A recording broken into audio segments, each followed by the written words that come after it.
Salam sejahtera untuk kita semua. Pelajaran Sekolah Sabat dengan tema utama Kebenaran Zaman Ini dalam Kitab Ulangan. Pelajaran ke-9, Membalikkan Hati Mereka. Minggu 21 November, Mi Yiten. Bahasa Ibrani Alkitab seperti kebanyakan bahasa, ditaburi dengan banyak ungkapan.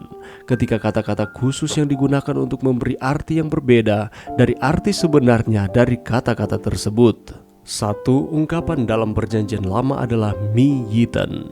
Mi adalah sebuah pertanyaan siapa, dan Yiten berarti will give. Jadi secara literal, Mi Yiten berarti siapa yang akan memberi. Namun, dalam Perjanjian Lama, frasa tersebut menyatakan ide dari sebuah harapan atau dari sebuah keinginan, atau menggambarkan bagaimana seseorang sangat menginginkan sesuatu. Sebagai contoh, setelah mereka lolos dari Mesir, anak-anak Israel menghadapi tantangan-tantangan di padang gurun, berteriak, "Ah, kalau saja kami mati tadinya di tanah Mesir oleh tangan Tuhan." Keluaran 16 ayat 3. Frase "kalau saja" datang dari Mi Yiten. Di dalam Mazmur 14 ayat 7, Daud berucap, "Ya, datanglah kiranya dari Sion keselamatan bagi Israel." Dalam bahasa Ibrani tidak dikatakan ya, tetapi Mi Yiten.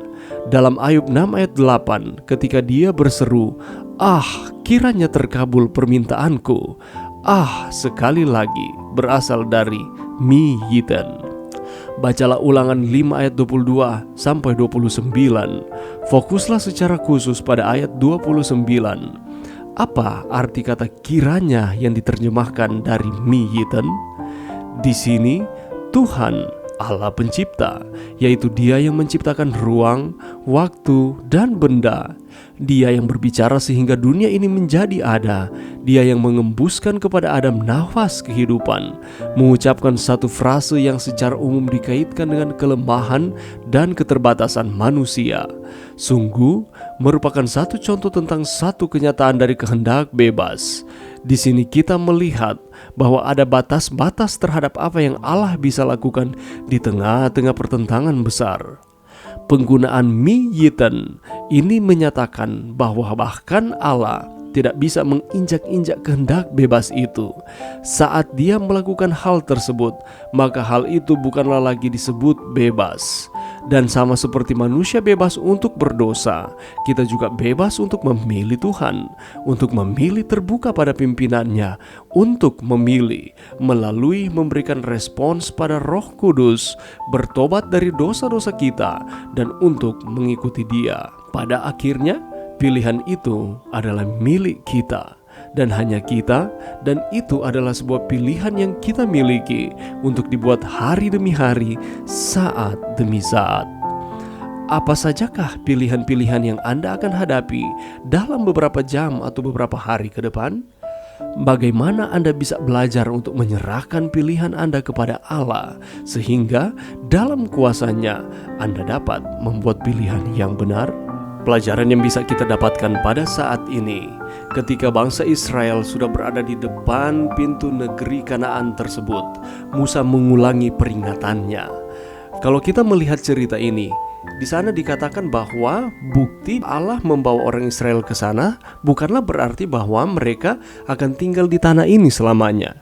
Mereka akan tinggal di tanah ini apabila mereka menuruti akan instruksi dari Tuhan. Karena Musa melihat potensi kegagalan Israel dan pembuangan mereka di masa depan oleh karena mereka kecenderungan untuk tidak setia kepada Tuhan. Dan dia ingin meyakinkan mereka terhadap hal tersebut. Ketika mereka tersesat dan berada dalam kesusahan, seharusnya orang Israel harus mencari Allah yang kemudian akan mengampuni mereka. Allah akan mengarahkan akan kehidupan mereka, dan Allah akan terus memberkati mereka. Kalau kita melihat frase Mi Yiten yang sementara kita bahas ini, di sana dikatakan bahwa Allah menginginkan, Allah mengharapkan untuk supaya bangsa Israel terus setia kepadanya.